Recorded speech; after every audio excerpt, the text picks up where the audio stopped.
Hello and welcome to the Great Birth Rebellion podcast, where we grapple with current research to help you get the best out of your pregnancy, birth and postpartum journey while still challenging the dominant birth culture. I'm your host, Dr. Melanie Jackson at Melanie the Midwife, and I'm joined weekly by my co-host B from Core and Flora Store, and this is the Great Birth Rebellion. Hello, everybody. Here we are at episode 10 of the Great Birth Rebellion. And today we are going to dive into research, but also a whole lot of other stuff about vaginal exams, including during labour, but also during pregnancy, B. Did you realise that women are being offered vaginal exams during pregnancy? Yeah, dude, I was the one that told you that. Ah, rightio. So, I'm very well aware of it. Okay, well, I retained the information that you shared with me, and it stuck with me, and now I want to address it.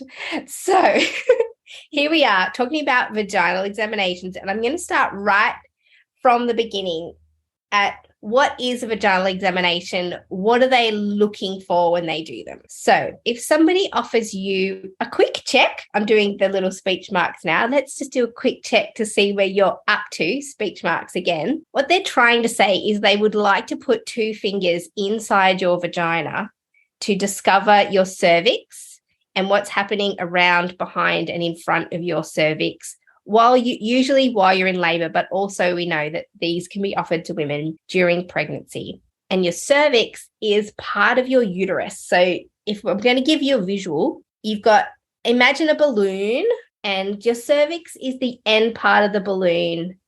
That's, the part that you tie together if you want the balloon to stay as a balloon.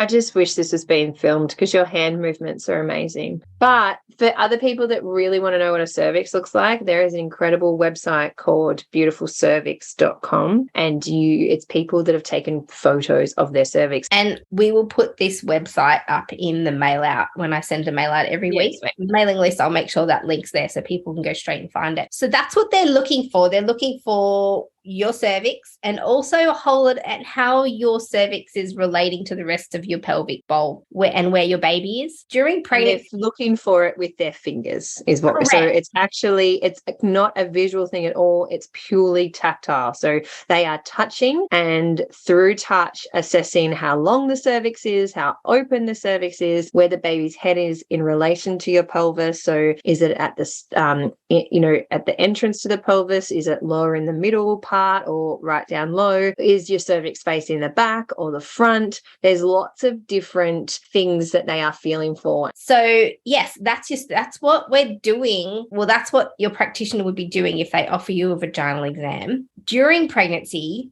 your cervix is actually what we call long and closed, should be long and closed, and can be anywhere from about 3 to 7 centimeters. And they will report on the length of your cervix usually during ultrasounds is when they can determine the length of your cervix. And it's held together muscularly and will hold itself shut through your entire pregnancy. That's the ideal. And in your cervix is where that mucus plug sits. Like if you have a show towards the end of your pregnancy and your mucus plug comes out, that's where it's come from your cervix. You think of it like a ring. So it's like a donut cylinder. Yeah. I really encourage you to feel your cervix. If you're greater than 36 weeks pregnant or you're not pregnant, and you've never felt your cervix, now is the time to do it. I mean, if you're driving and listening to this, maybe right now isn't the time to do it. I have felt cervixes. I've had the privilege of feeling cervix for a very long time in my lifetime, but I've only recently started feeling cervix outside of pregnancy because I do this internal release work postpartum. And cervixes are just magic. Like they're always like, you'll be in the pelvic bowl and then they'll be like, hi, I'm here. And you'll be like, oh, what's that? Oh, it's cervix, because it feels so different. Like it's hard and knobbly and bigger, and it feels very different to anything else in the pelvic bowl. So if you've never felt your cervix, do that. And there's a really cool chick on Instagram called Cervical Wellness, and I've listened to her in a few podcasts now, and she talks a lot about the cervix and our connection to cervix. And good luck to you if you're 36 weeks and you can reach your cervix. I think that Sideline. would be quite a feat. And you laying on your side, coming from the back. It depends where it sits. If you predominantly spend a lot of time standing and your cervix mostly faces the back, yeah, they can be really tricky to find. I'll never forget, and this really ties into vaginal examinations. I feel like I may have told this story before. I forget where I've told my stories. I did this when I was a new grad. I did a vaginal examination and I was like, she's fully dilated, but she didn't seem fully dilated. She wasn't, her labor, nothing about the situation told me that she was fully dilated, but my fingers were telling me she was fully dilated. And I was like, I'm just not sure. So I got the registrar. So person who should know what they're doing basically came in to check, and they're like, yeah, she's fully dilated. And I was like, this just isn't making sense. So we're like, okay, you're fully dilated, great, have a baby, push a baby out. And then like a really senior midwife came in like an hour later and was like, not you idiots, but basically you idiots, what we were feeling was the head through a very thin uterine wall, and the cervix was all the way back and it was long and closed, which was exactly what the picture was telling us. And so I'm not like that poor woman. I just want to be able to contact her and say, I'm so sorry for what happened in your labor. But yeah, this woman's cervix was really far behind. And so what Mel's saying is often they're quite posterior, which means towards the back. And so when we go when we're allowed into your vagina and we find the cervix, sometimes we actually like walk our fingers all the way back to try and find it. And they can be really, really tricky. But I mean, it depends. If you know your body, and it depends where it's sitting. So you might find it, you might not. But good point. You might not find it. But laying on your side with your hands around near your bottom will be the easiest place to locate it. And the only reason I say that is that I was a midwife for 4 years before I had my first baby. And for 4 years, I've been talking to women about perineal massage and when to do it. And then I got to the point in my pregnancy where I'm like, right, I'm going to start the perineal massage.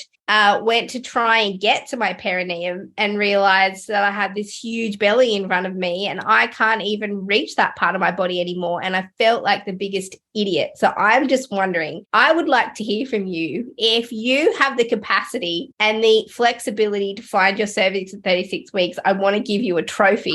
Because there are ways to be able to get into the pelvic bowl easier. Laying on your side in the bath with one leg up, easier. Standing with one leg up on the side of the bath, a perineal massage, like supported squat, like so you sit on something and squat down, but side lying is really easy, much easier too, coming from the back. But we're getting off track again. Let's go back. I said so to cervix is like a cylinder shape at the end of your uterus, right? Think of it like that. And so it's round and firm, and it's meant to be because it's holding our babies in. However, if we've had a baby before, it is also normal for it to sit a little bit open, for it to be a little bit shorter than it was first time round.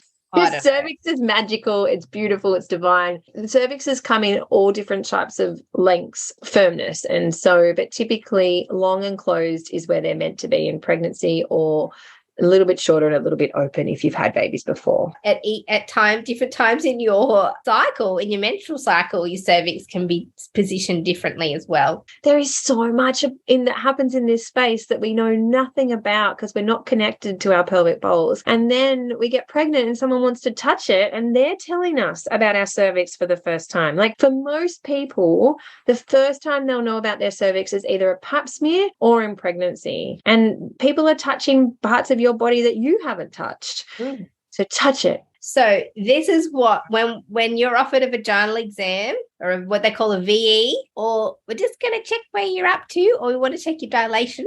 They're talking about 2 fingers into your vagina, usually with a sterile glove and some lubricant, and then they will try and find your cervix. My next question. I have to add in here, for those people whose cervix is more towards your back, it can be difficult to feel. So if I was ever to do a vaginal examination on a pregnant person, because I did do them, I would do stretch and sweeps if people wanted them. I would never never, ever, ever tell a woman to put her fists underneath her sacrum. But that is what a lot of people do, and it's what I was taught to do until I had this incredible midwife one day that said that is incredibly vulnerable and it hurts and it's not comfortable. Use a towel. So if you are a care provider listening to this and you get women to stick their fists under their sacrums, please get ready first. So if I was to do a vaginal examination on you, I would actually get the towel first, pop it under your hips, and that helps to tilt the pelvis, which brings the cervix. It makes the cervix easy to find, basically. If you are pregnant and you have consented with good information, and it's a full body yes to have that vaginal examination, ask to put a towel underneath your hips first. And probably more comfortable VE, more comfortable vaginal. Oh, it's so much more comfortable. And the other thing that's really important too that I always do is let the knees drop. So to have a vaginal examination, you will more likely than not be on your back. So you'll be asked to lay on your back with your feet together, your knees open and wide. And so if you think about it, if the body is tense, then there is tension, then there is more likelihood to have pain. So the softer your body can be, the better. I will always put things underneath people's knees as well. So typically one leg will be resting on me because I will sit on the bed next to the person. And so one of their legs, if they're comfortable with that, will rest on me. The other leg, I make sure there are pillows, blankets, towels, a partner, whatever I can find to rest. So getting you comfortable is like the first step in vaginal examination safety. And so the idea would be so that all of your muscles and body can completely relax and sink, so you're not trying to hold parts of your body up and tense. Yes, right? Yes, because if you're holding parts of your body up, there's more tension. Here's the thing about vaginas. They are not tiny. They're not tubes. They can expand as big as our pelvis and take the whole shape of our pelvis. They are just like any other body part in the fact that they shouldn't hurt. I said not to say they shouldn't hurt. They won't hurt if they feel safe. So if there isn't safety, if there is tension, just like our necks will hurt, pain is a message. So what I'm talking about is pathophysiological pain, which is what people can feel around vaginal examinations. Here's the thing. Our pelvic bowl is an incredibly sacred space that most of us are disconnected from. And so vaginas are super intelligent and clever. And if they don't feel safe, they will say, go away, don't come in. And the way they say that is to close up. And the way your body will often say that is you trying to wiggle away from it, right? So if you're a care provider doing a vaginal examination and a person is trying to climb their way up the bed, their mouth may have not said no, but their body is saying no to that procedure. A vaginal examination, people say, oh, it shouldn't be painful to someone experiencing pain. Well, if someone's experiencing pain through a vaginal examination, it's because they don't feel safe and or comfortable. And what happens with vaginal exams, and this seems to be the thing that happens with obstetric violence, is that proper consent isn't sought, or consent was sought and the woman agreed, but then at some point asked the practitioner to stop, or the practitioner did more in that procedure than the woman consented to. Like if they put their fingers in your vagina, discover that you're 9 centimeters, or there's what we call an anterior lip of the cervix, and they discover that and decide on their own accord that they're going to push your cervix away or around, or they decide to break your waters while they're in there, or they decide to leave their fingers in there while you have a contraction, even though you've asked them to please take them out, or they decide to do some kind of vaginal massage, which I've also seen during a vaginal exam that's not related to trying to find out what your cervix is doing or where the baby's head is or any kind of clinical information, but some kind of massage. And so it's an extension of what the woman originally consented to, or there's actually no consent process. And certainly in my research that I did on birth outside the system, where women reported choosing birth outside the system after traumatic experiences, there's stories of women being held down so vaginal exams could be attended and not being listened to when they've asked for them to stop if they're painful. And so some people get really angry when we talk about obstetric violence because they're like, no, all these people are there for the women's and babies' safety. And actually it doesn't matter, because a woman could choose to die herself or for her baby to die. and decline intervention. And if intervention's given, it is defined as assault. So it doesn't matter what the intention is. So we have human rights as patients in a hospital care setting or under someone's care, and that is one of them, to consent to the procedure. I think the issue here is, as a culture and a society, we don't really understand consent. Consent is fluid. It's continuously changing. And I think in our system, it's like we're taught, get the consent, right, we've got it, so it's fine. But as Mel said, the consent can change, and that can be, yes, you've done the vaginal examination and now I would like it to stop. I don't consent to it continuing. Also, I think for us, for those of us having the vaginal examinations, often our good girl syndrome plays out, where we're like, well, I've said yes to it, so now I have to endure what it is. And I think a lot of that can come because we don't actually understand what's going to happen to us. So the extra add-ons that get done, we think, oh, well, I must have agreed to that because that must be what they're doing. And it's only if you have all the information to know that you haven't actually consented to that you know what's happening. And so you can say before a vaginal examination, what is your plan to do? What are you planning to do once your fingers are inside my vagina? Well, if we have a look at, then we've looked at what vaginal exams are, and let's look at some of the reasons they would be done. So what the policies are around this in a hospital setting. So we'll start with a hospital setting. And obviously I'm going to give you some information about what I do personally around vaginal exams as a private midwife in a home setting. But there is a pretty universal, and again, I'm going to get emails about this. There's a pretty universal practice of when a woman arrives to hospital, they get a vaginal exam if they're getting contractions of some kind and they're full term, because that's the other thing. You don't want to be doing vaginal exams on somebody who's in labour preterm either. So anyway, that's a whole other thing. Turning up to hospital, you've got contractions and you think it's time to go. When you turn up, whether or not you've got risk factors for anything or whether or not you're a well, healthy pregnant person, they'll want to see where you're up to. And their only real objective way that the hospital sees possible to assess you is to do a vaginal exam to detect your cervix. Then if you are in what we would call, and again, we're going to do a whole episode on stages of labour and active labour, but anyway, all that kind of stuff. But I'm talking in medical defined terms here. If you're past 4 or 5 centimeters, they will probably shuffle you on through to a birth room and consider you in labor. I'm doing speech marks. And then they'll want to do a routine vaginal exam roughly every 4 hours. Some places do them more frequently than that. Some have a much more flexible policy, but generally 4-hourly routine vaginal exams is what they'll do. And that is not at all in any way or in any research ever been supported to improve outcomes for women or be an accurate diagnosis of issues in labour. What they also know is that vaginal exams are only ever accurate. So the research varies a little bit, but 48 to 56% of the time, they're accurate. So only half of the vaginal exams that are going to be done at any one time are actually deemed to be accurate. So it's a flawed assessment system. But also, Ina May Gaskin talks about the cervix as being a sphincter, much like your rectum would be. You open and close at will. So in stressful situations, people get constipated because they can't poo and their sphincters won't relax.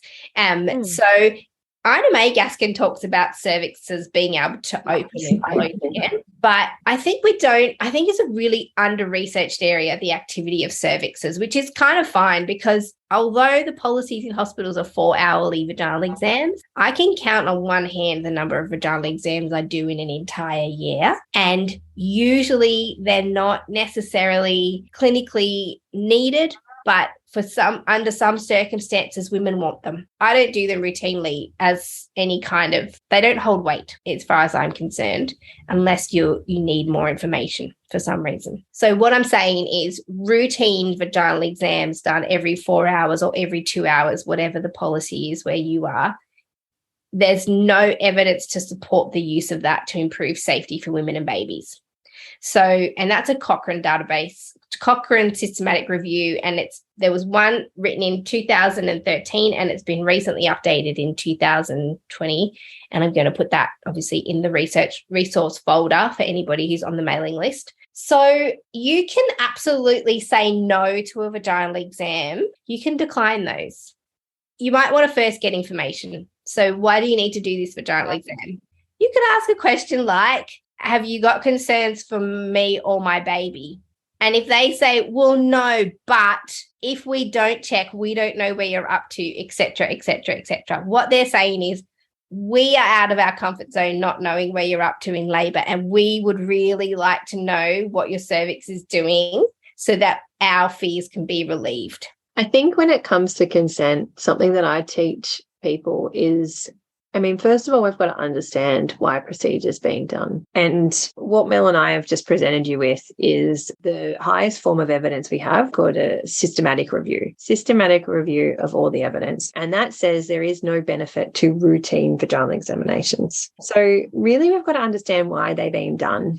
And it's a bed management issue. That's vaginal examinations routinely. It's about managing space in hospitals, which is a big problem, but it's not your problem in labour and it's not your vagina's problem. This is why progress in labour is such a system-based issue. There is a situation where you could be in a situation of what we call labour dystocia. That's going to be our topic for next week. We're going to talk about labour dystocia and labour stages and slow labour. But you're not in explicit danger by having a slow labour, except you are in danger of being interfered with if your labour's slow. Because as B is saying, if you have a vaginal exam and then 4 hours later you have another vaginal exam and your cervix is still the same dilation as it was in the first exam, you're going to be offered a lot of intervention to try and speed your labour up. And the whole intention of that is to move the process of labour along to get you to fully dilated so that you can push your baby out so they can shuffle you into the next section of the hospital. And this is where,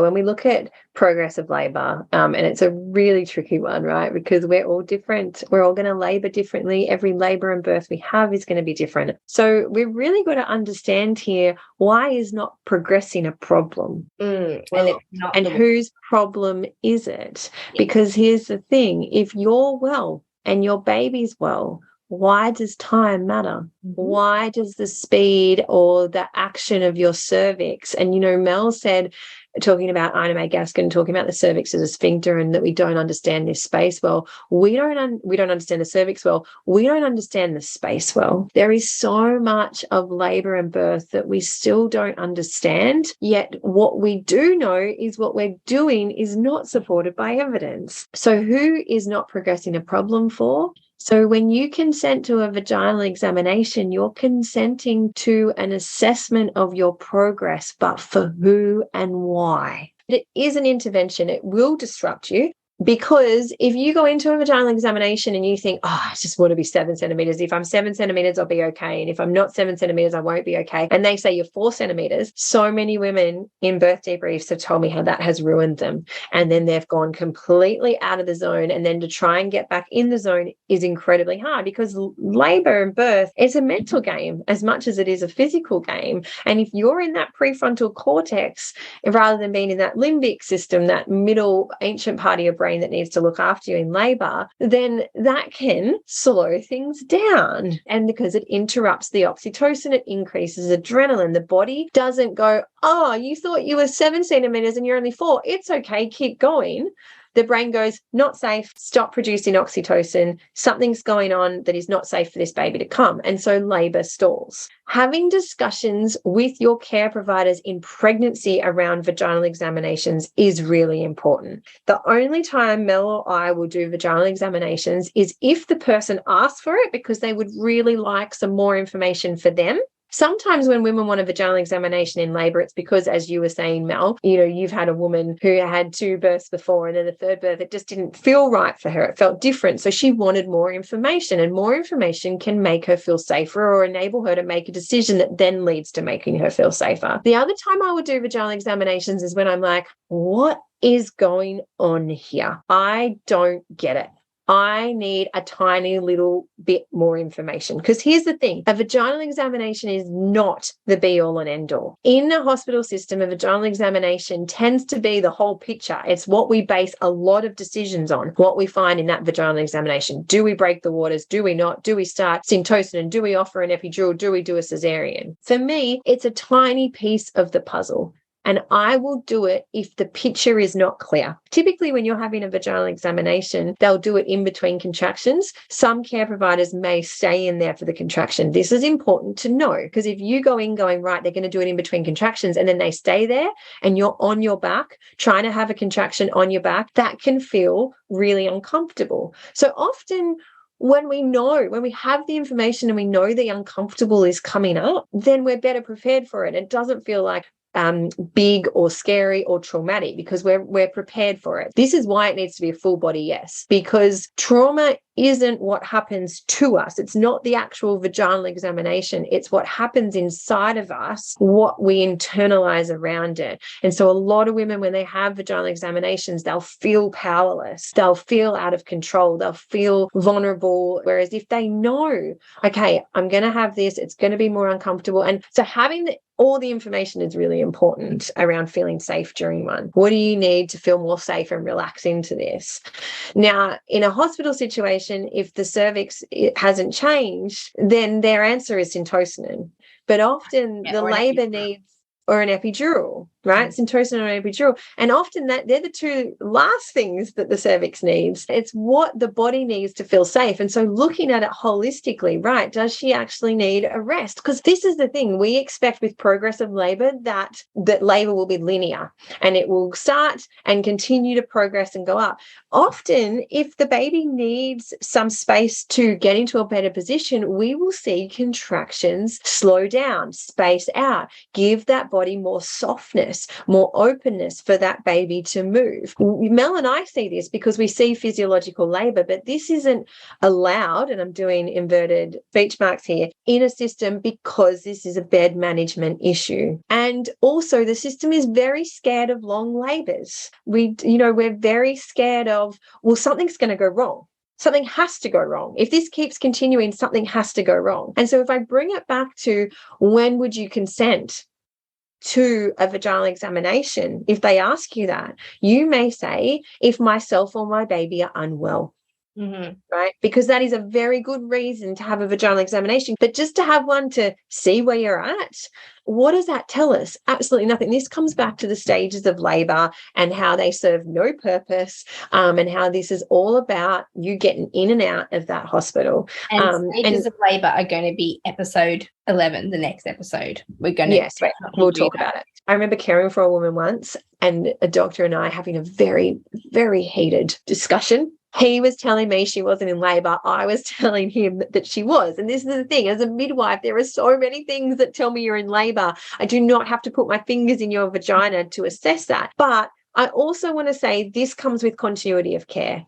And experience in not doing vaginal exams. Yes, because if your whole experience as a midwife or a doctor is to do vaginal examinations and to know what to do next only based on the vaginal examination, then that is what you're good at.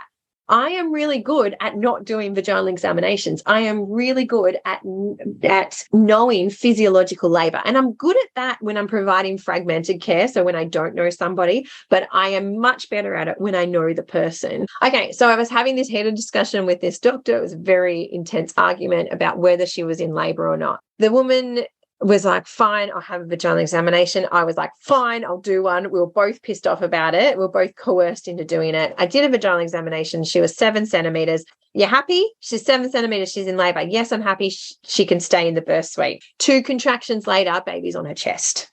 And this is where when we do a vaginal examination, it is not a prediction.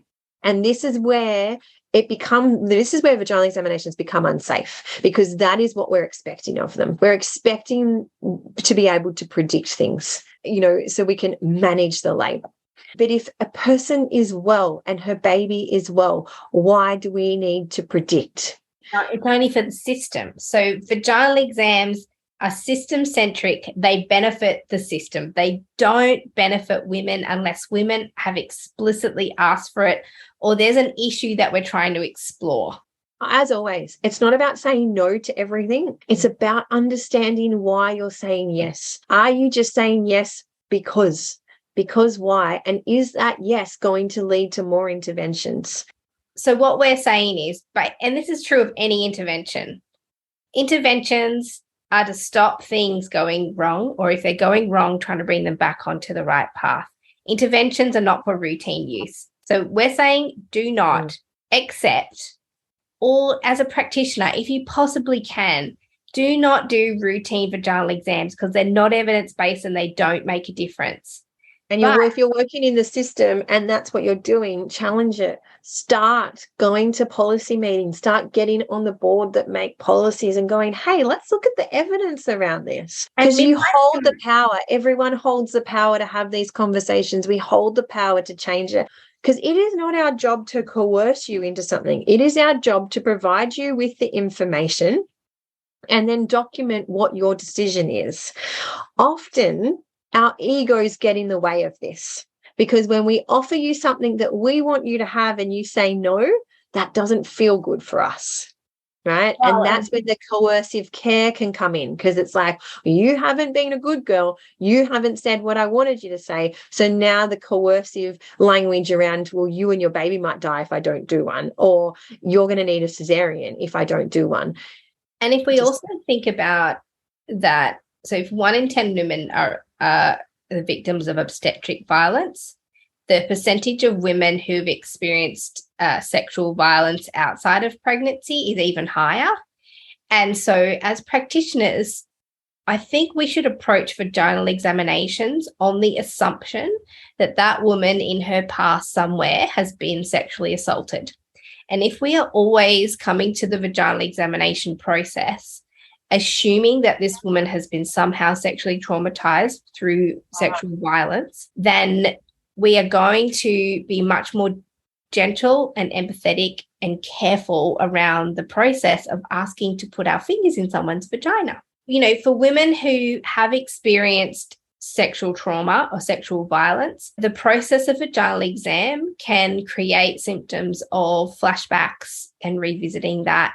If us as practitioners, let's just assume that every woman has been the victim of sexual violence, and then you will always be looking after the women who have, but then you'll be extra careful with the women who haven't. I just think as a culture, we need to bring back respect for the pelvis, for the pelvic bowl, for our vulvas, for our reproductive system. Really, I think if we just think of it as a sacred space, it's an incredibly sacred space that holds a lot of our story as a culture. If we really brought respect back to this incredibly sacred space, and if you think about it, it holds so much story. Yes, sexual abuse is some story that it holds, but there is always story that it's been held for us. Our first sexual relationships, our first pap smears, our first periods, intimate relationships, invasive procedures, infertility, contraception, pregnancy. There is so much sacred story that is held in that space, and regardless of whether a person's been sexually abused or not, that space is sacred. It needs to be respected. It needs to be honored. You know, before I do a vaginal examination, I will talk a person through it. Is it okay if I place my hands on your labia? Then what I'm going to do is part your labia, and then I'm going to place one finger, and then if it's okay with you, another. Like a vaginal examination takes a lot of time with me because I honor that space. I don't just go boom, boom, like in and out, which I've seen many people do. I've seen some people do vaginal examinations that have been women and just been like, do you own a vagina? Do you own one? And what do you do with yours? If that's what you've just done to somebody else's. So let's just honor the pelvic bowl as a sacred space and actually recognize and take into consideration that we are entering a person's body. That doesn't belong to you. It belongs to them. And so you need adequate permission only do what you've explicitly told them you're going to do. Do not add any other intervention. It's a medical intervention. There's a baby in there too, Baby. right? So let's just honor the space. I mean, the thing here is it's your body, it's your baby, it's your choice. It's always your choice. And having these conversations with your doula, with your care provider, like get a doula. If you haven't got that yet, if you've gotten to this many episodes of listening to us and you haven't realized that you need to have a doula if you're birthing in a public system, like have people that know the game and that can actually help you to advocate, but know what you're willing and not willing to have. Take this opportunity to also plug. I had so many inquiries from women wanting me to be with them during a hospital birth because they were frightened of not being able to advocate for themselves during labor. So I created this online course, and it has 10, what I call 10 power strategies in there to help women be able to confidently say no to things and how to strategically play this game, because you're playing a game. There is an internal battle going on in hospital. They want you to do things that you might not want to do. So you need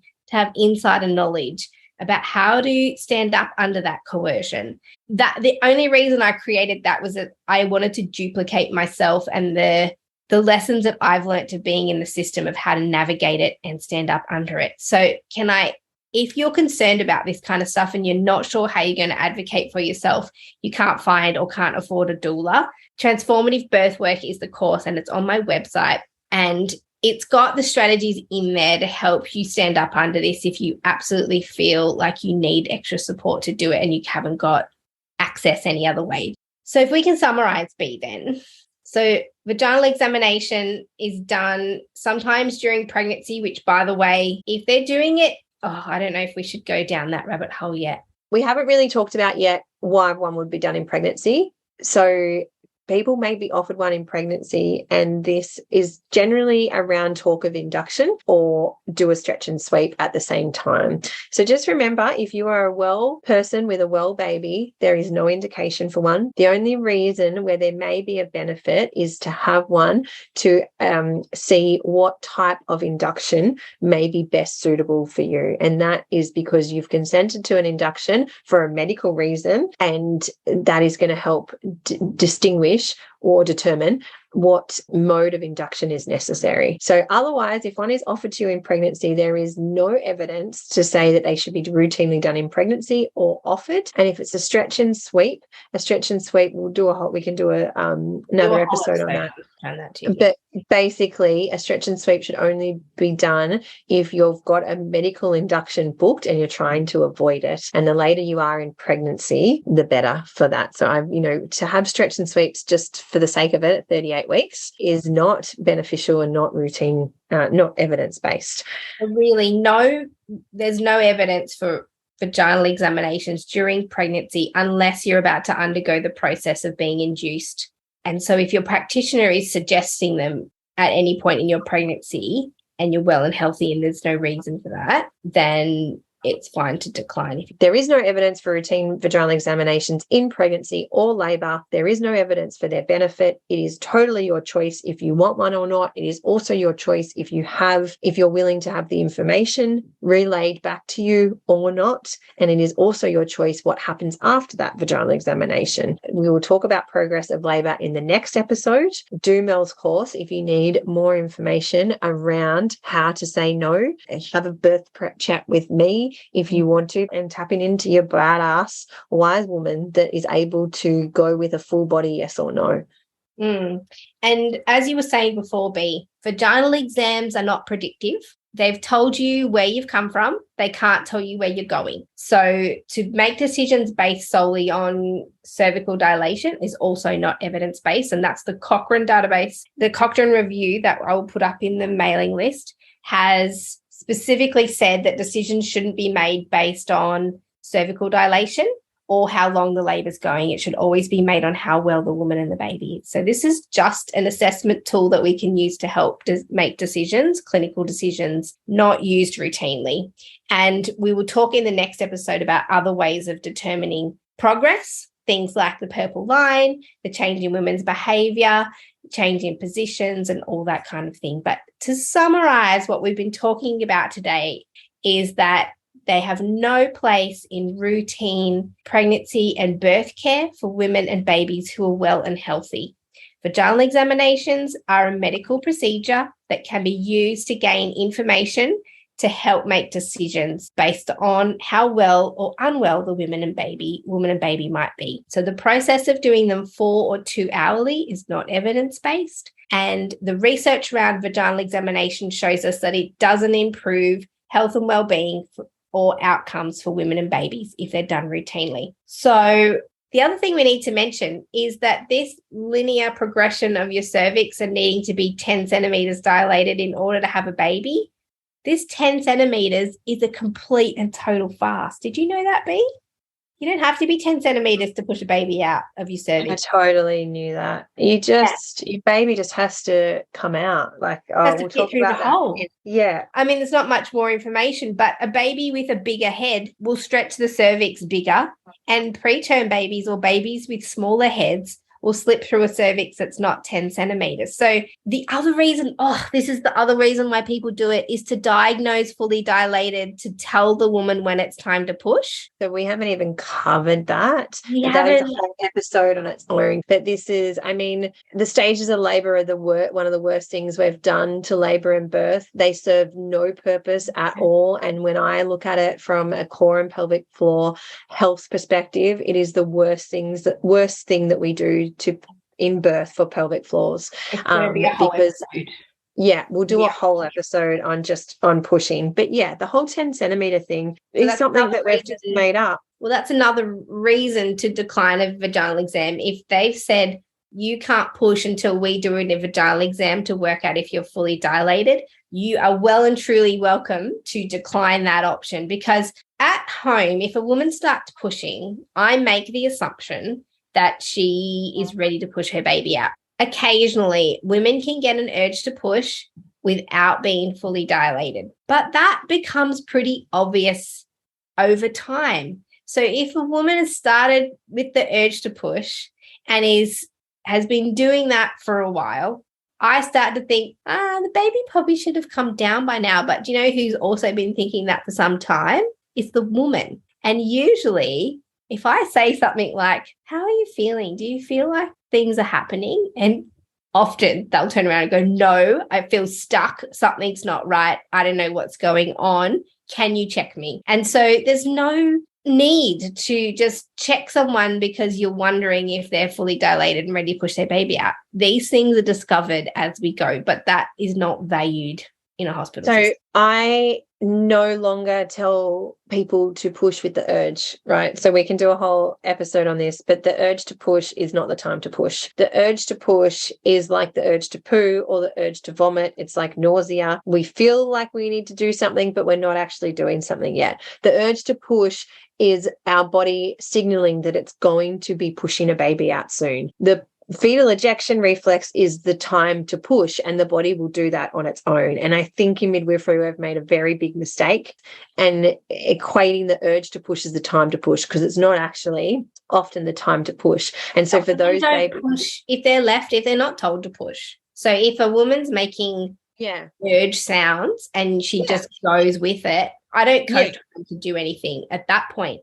But it's I will often say, keep breathing. Don't push, keep breathing, because that urge really, I will only because the pelvic floor, what happens is that urge can be really full on and you can want to do something with it. And so you actively push with it as opposed to letting the body passively push. So this is something I talk a lot to people about in pregnancy when they're in my care, but this is the reason why. It's trying to get you through that urge to push so the fetal ejection reflex happens. And the fetal ejection reflex is almost like a unicorn in maternity care. It is the body's inbuilt pushing system, but it is hardly ever seen anymore. So we will dive into that later. But basically what happens is with vaginal examinations, especially if you're accepting routine vaginal examinations, the chances are you will be diagnosed as being able to push, even if you haven't felt the urge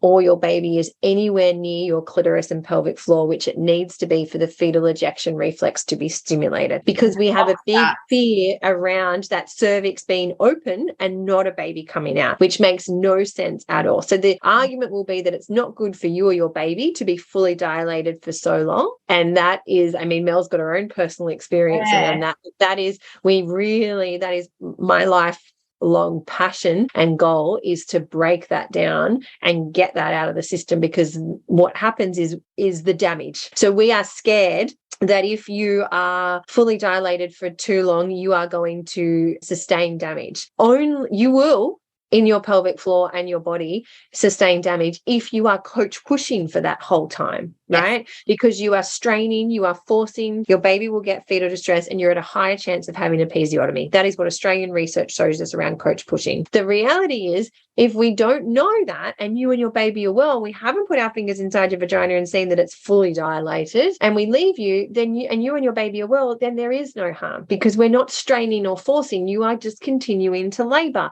You are well, the baby is well, the baby moves through the pelvis. There is a reason why it hasn't yet, and often that is positional. And so forcing and straining constricts the space, less ability for that baby to move. Then we get fetal distress, then we get intervention. So the people are like, oh, well, if you don't push a baby out, you got a high chance of intervention. But that's because the evidence we've looked at around that is around people straining and forcing their babies out. And you just have to look at culturally at the media and movies around how babies are born. All we have grown up seeing is babies being forced and strained out. So women's eyes popping out of their head, squeezing hands, holding their breath, going red in the face. That is not actually physiological birth. That is not the way we're designed to birth. We're actually designed to just let our uterus do the pushing and we breathe through it. But that has been totally just messed up in what we have viewed mostly in movies.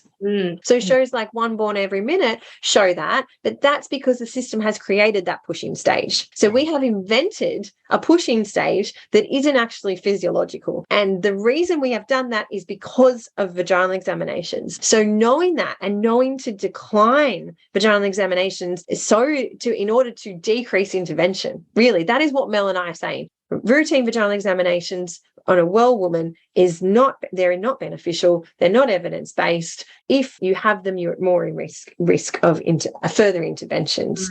And being fully dilated is no reason to start pushing. And we're going to do a whole thing on coach versus physiological exits of babies. Yeah. The other thing we haven't touched on that I think is really important to here is induction. Vaginal examinations will be routinely done in induction. And the reason they are doing that is to assess if the induction is working, right? The whole other episode, I reckon we need to do induction in a whole other, because it's a whole different beast, I reckon. Because if you're already interfering with the body, it's your responsibility to keep interfering. Yes. So you may be willing to have routine vaginal examinations for an induction, but not a physiological birth. That's what I'm saying. Routine interventions in physiological birth for women who are well have no place. But if there's already routine interventions and medical management and the whole process is already being controlled and managed externally by the practitioner, then it's the practitioner's responsibility to keep track of that intervention and management and make sure that what they're doing isn't creating danger. And one thing with an induction is you've introduced an intervention that can be dangerous, and now you've got to manage it effectively, and part of that is vaginal exams. Yes. So I think a lot of people listening to this will be applying this information to inductions as well. We're not talking about that today. Everything we've talked about has been physiological birth, in the sense of you're going to labour on your own and you're labouring on your own without syntocin and drip. We will talk about vaginal examinations and induction at another time, but I think we really need to include this bit because I think people will just, I think you can take it thinking that we're talking about that and we're not. No, and the same with epidurals. If you've got an epidural, then the physiological process has been interrupted. So we need to keep interrupting it to keep it on track, because you can't expect it to work in a physiological way when you've already interrupted it. So what we're talking about is routine, regular vaginal exams during spontaneous normal labor. For people who are like, I'm having an induction, well, part of an induction is vaginal exams. And if you've had an epidural, part of an epidural is a catheter, is fluids, is pain relief, the actual epidural itself, and vaginal exams. It's a whole package of intervention. It's not just one intervention. And so, yeah, we need to clarify that. Yeah. There are ways of, and we haven't talked about that, but we will, there are ways of assessing how labour is progressing, but it is different with an induction. We're not talking about physiological at all. And then with an epidural, we want to make sure that, and often the side effect of an epidural is that especially if you're having an epidural with physiological labour, is that the physiological labour will stall or stop. And in which case then your labour needs to be what we call augmented with syntocinon. And so then vaginal examinations again become a part of it. And so what we're doing is actively managing your labour now, and that is a part of that. Totally. So the next episode is going to be all about labour stages or lack thereof, because Rachel Reed has done her whole thesis was on the abolishment of stages of labour. This episode has been about vaginal examinations during pregnancy and birth, and women and babies, birthing people and babies. People and babies. And there's no place for intervention unless something is going wrong or we're trying to work out if something's going wrong. So is that the end? Yeah, we'll see you in the next episode. And I'm going to take this opportunity to let you all know about the Launch Yourself into Private Practice Midwifery mentorship. This is something that I do every October, and I have done for the last 2 years. This is the 3rd year that it's running. So if you are a midwife and you want to move from working in a hospital setting to being in private practice, but it all feels too big, too hard, too complicated, and you don't know where to start, this mentorship was developed to help midwives go from working in hospital to working in a home setting as a privately practicing midwife. You can do a range of things within that. You don't have to go to births. You don't even have to do home births. You can be a private midwife along a huge scope of practice. And I've created a mentorship that goes for an entire year, and it's supported by me. There's online content, there's community networking, there's Zoom sessions, and there's unlimited email access to me. The mentorship opens only in October and only for 1 week. And then I close down enrollments, and you have to wait again till next year if you want to join. I'm just letting you know that the launch for this is now October. It's opening. I'm sending out information via email. There's a mailing list. If you want to get on that mailing list, the mentorship mailing list, to get information about this mentorship, go to www.melaniethemidwife.com, and there's a button on the website that asks for more information about the Launch Yourself into Private Practice Midwifery mentorship. Click that button, you will be on the mailing list, and you'll get all the information you need about the mentorship and how to join and when enrollments open. Hopefully, I will see you in the mentorship and the rebellion can continue. See you later. Thanks for listening with us today. Don't forget to subscribe to our podcast on your favourite podcast platform and join our mailing list at melaniethemidwife.com. Mel sends out weekly emails with access to all the evidence we use in this podcast. You can find out more about Mel at melaniethemidwife.com and find out more about me, B, at coreandfloor.com.au. We can't wait to bring you next week's episode of The Great Birth Rebellion. Yeah! Yeah!